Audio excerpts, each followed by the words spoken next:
Hey everybody, this is Bird Brain 66 with Andy Teague and Brian Bretz. He's either to my left or my right. I can never tell on this thing. Today we're going to talk to you about the awesome 1955 Bowman set, one of my favorite Bowman sets that's out there. It's the color TV set if you're not familiar with it. And the reason for that is because they are all modeled after the brand new color TV sets back in the 50s. You see some of the cards up there right now. 320 card set by Bowman, and this is the final card set by Bowman in 1955 in the 1950s until it was reintroduced back in 1989 and continues today under the Topps name. Great set, a lot of cool pictures. It's like I said, one of my favorites. And Brian, what are some of your thoughts and impressions of this cool card set? I definitely have it ranking up there as one of my top five sets in my entire collection. You'd mentioned 320 cards in the entire series run for Bowman. There are 15 Cardinals in the set. Great one of Red Shandings. He's probably, I guess, technically the only real superstar in the Bowman set. When Andy and I were talking prior to the show, like we always do, just to compare our notes so we don't talk over one another, as we were really surprised by the number of players that are not included in this team set. And, with only 15, that makes sense. But Andy, I'll turn it back over to you. Who are you most surprised that is not in the set? Obviously, Stan the Man, because, and as we all know or may not know, in the early days of the Bowman and Topps run, each player had their own individual contracts with the card companies. And Stan Musial opted out of a lot of years of Topps, obviously, because he didn't start till 1958. And he was with Bowman from 48 to 53, and then whatever reason opted out after that. So it did cheat a little bit because there's this company, I believe it was back in 1987. I could be incorrect on the year. But they did a Musial the color TV set model after the 55 Bowman. So I did happen to pick that up, and it's still the same colors, same back as the original cards. I just got it because I thought it was a cool conversation piece. But yeah, he's missing out of there. And as you mentioned, there's just a few other players. Arroyo is another significant one because that year there were four Cardinals in the All-Star game, and being All-Star week, I thought I'd mention that. It was Musial, Shandy's, Haddix, and Arroyo were the four Cardinals selected to the All-Star team. So two of those were not, in this particular set, and along with some other players. And again, we talked about Topps. The same thing happened with the Topps set. Some of those players are in this set, but not in that set. So very, very interesting. What are some of your other things that you've noticed about this set, or about some of the players and things in this set? Well, one of the things I do want to mention real quickly, too, when you mentioned that Stan the Man is not either in Topps or in this Bowman set that we're reviewing today, is that he had signed a deal with Rawlings, which is based in St. Louis. And at the time, if you bought his baseball glove with his signature on it, the box actually had 5 cards of Stan Musial different. There was portraits of him, a couple of him standing with the bat over his shoulder. So there were Stan the Man cards in 1955 when Topps did their set and Bowman did this last set. But unfortunately, or fortunately, however you look at it, you had to go buy the glove. And again, there's 5 really cool cards with Stan. Unfortunately, there's no stats on the back. And transitioning over to the Bowman set, I'll take this out of the other plastic sheet that I have of Del Rice. I don't know if you can see this or not, but they actually took a lot of time, the company Bowman, to put little like personalized bios of the player, some of their favorite memories, whether or not it was at their first major league hit or their first victory, if they were a pitcher. And for some of these guys, there's a couple of rookies in this set that we'll get to in just a few minutes. It talks about some of the highlights from their minor league career. And the one that jumps out at me is this one right here of Paul LaPalme. It talks about my biggest thrill in baseball, and they actually give him like his own little byline on that, saying that he wrote that. So he may have actually taken the time to write that himself. So I think that that's pretty cool. But that's the one really cool thing that jumps out at me. You would actually have to write it on a piece of paper. Actually, there was no email or internet, so Exactly, or Twitter to put that out on at the time. Yeah. And I remember the first card that I got for the 55 Bowman set, and it's Rip Rapolsky. And I'll tell you why I got that back in the days, because I just liked the name Rip Rapolsky. Didn't really know about him because, as you're learning about the history of the Cardinals and players that played for him, I just thought that was such a cool name. So that was one of the first ones I picked up and the first ones I saw out of this particular set back when I started grabbing these things up. And his bio, they have given him his byline as well. So you can, I guess it was set up that, if you took the time to jot some stuff down about yourself, they gave you some credit. I know that you also showed Red Shadings early on. Yeah. I just always I can never have enough Red Shadings cards in my collection. The Germantown guy who made it big. So always cool. Great card of Sally Hemus. So I honestly, out of this entire set, I don't think there's, I don't have one particular card that jumps out at me that's, poorly produced. I mean, the portraits are strong. A couple of the fun action shots. Here's one of Bill Sarney. Oops, let me get that. Do that one again. No, that's just a kind of a cool shot. But here's an example of. Yep. I mean, very vivid color on these things too. Yeah, and look, here's one of Sarney with his bio. But again, I guess he didn't write it himself because there's no byline by him. So that's what I was talking about earlier. Some guys wrote them, and others. Great one of Eddie Stanky. So this is a really, really cool and interesting set. And a couple of the other anything interesting about this particular card? Absolutely, first African American to play for the St. Louis Cardinals. Tom, very cool. Alston. Yeah, I couldn't wait to get that card into my collection. It was when I started the 55 Bowman set. It was probably. Del Rice here was probably the first one, if I recall, that I picked up, and then I was really, went to a bunch of shows early on to make sure that I had Tom in my collection, and then later on, grabbing Brooks Lawrence as well. Sorry. Yep. So yeah, because I think a lot of people were under the impression that Bob Gibson was actually the first African American for the Cardinals, which he was not. Yeah, I think that there was and I think that probably happened back in the day because the way the cards were produced, and this wasn't probably a very popular set. At least I can't remember being a very popular set when we were beginning our collecting. They were kind of sitting in these at these tables, either in a box or in somebody's card sheets back in the day when card sheets first started coming out, and and there wasn't really a big push on these things. It was more the anything in Bowman usually had to deal with usual. As far as the cards were concerned, the 40, the 48, So well, the other thing, sorry, I didn't mean to cut you off, that made these really interesting is obviously these are all horizontal, whereas Topps has always been more of a vertical card. So I don't know if that had anything to do with it or not. But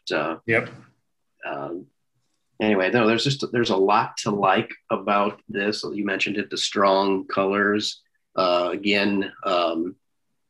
Red being really only the true superstar in there, but you pointed out when we talked about this earlier, one really cool thing about this set is the number of guys on this team who ended up at some point managing the team. Talk a little bit about that. Well, actually, here you go. Let's we already showed him, and obviously he was the manager at the time, was Stanky. So there were out of this particular set, there were 3 people who played for the Cardinals that became Cardinal managers. There's Sally Hemus and obviously Red Shandies, but there's also one other individual that became a major league manager, which is Mr. Bill Verdon, very very successful manager in Major League, especially with the Houston Astros. If you remember him back in the day. So the Cardinals had a very good turn on bringing players and managers out of the organization, which is pretty cool. We've turned a lot of them out over the years.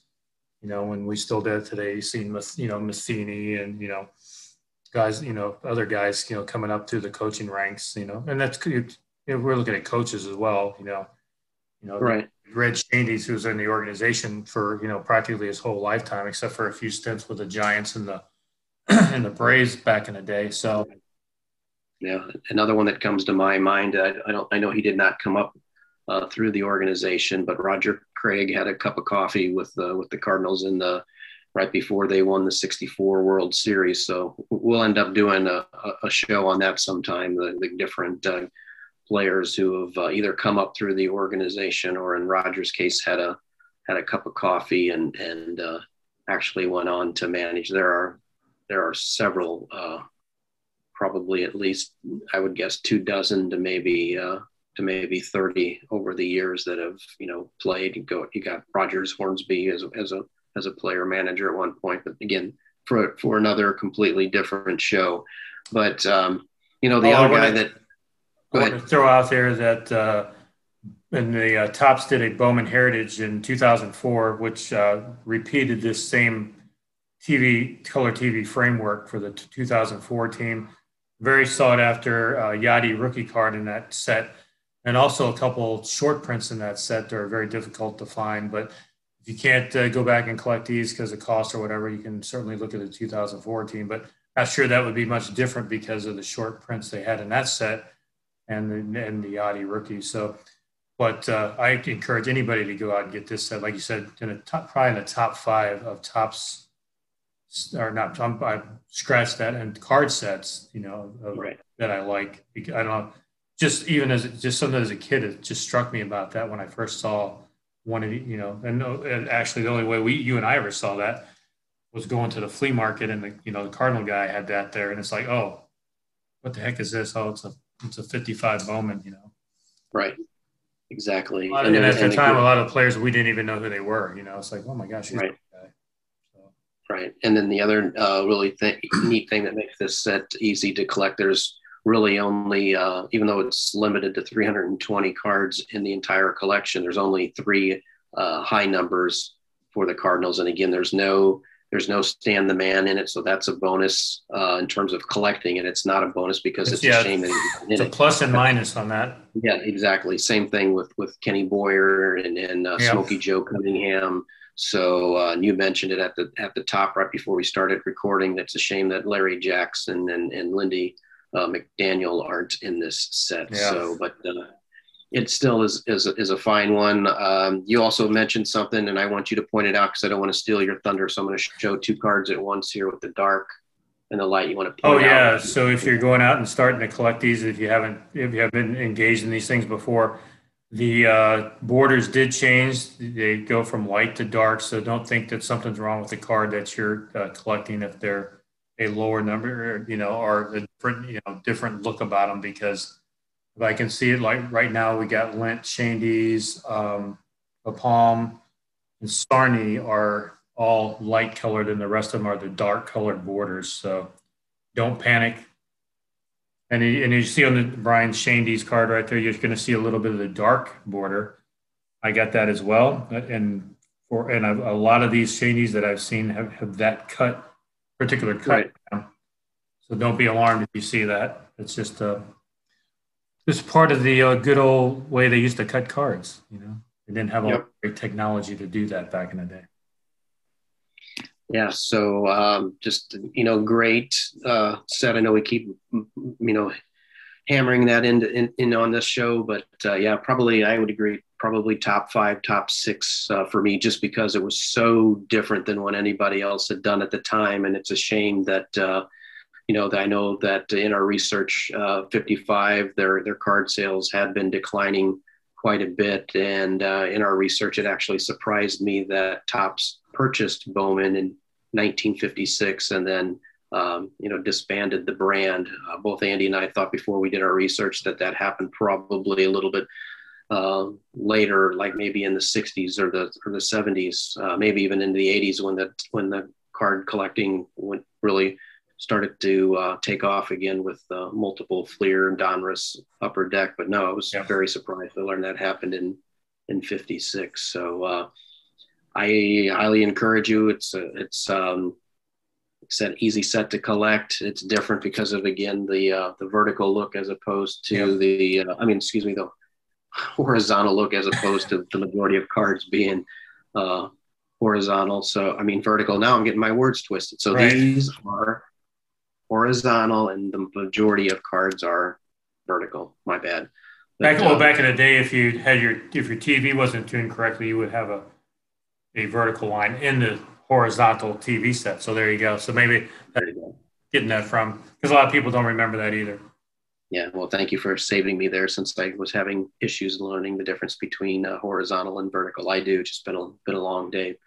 But And on even that back in note, even back in the day, Brian and I were actually remote controls for our fathers too, because if you had a TV without a remote control, it was you get up and change the channel. So yeah, no something. matter no matter how much you whined about it, you were going to get, you were going to get up and change it, if unless you were going to, just be told to leave the room, then change the channel or stop whining about it and leave. Or And probably something. believe it or not, TV was actually in black and white before the color. So people Yes. people don't know about that either. And speaking of that, so the 2004 Heritage set that they also did that in a black and white version. So that's out there as well. But we'll make Right. to that somewhere down the road. So, but not today. Okay. Well, very cool. Anything else special you want to say, or should we get ready to wrap up? I think we can wrap it up. I think we probably beat this horse to death, but again, fabulous set, great color on the cards. Great photography. A lot of times you didn't get that back in the day. But yeah, very bold colors on the cards. And last but not least, really surprisingly crisp photos too. Oh yeah. So they kind of went above and beyond in this last set. So And if you look at them, it almost looks like some of them. It almost look like they're paintings.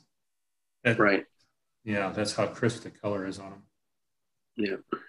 So anyway, well, once again, we really I'll let you thank you close it all. out because we're bird brains at a bunch of stuff. So there you go. So Very good.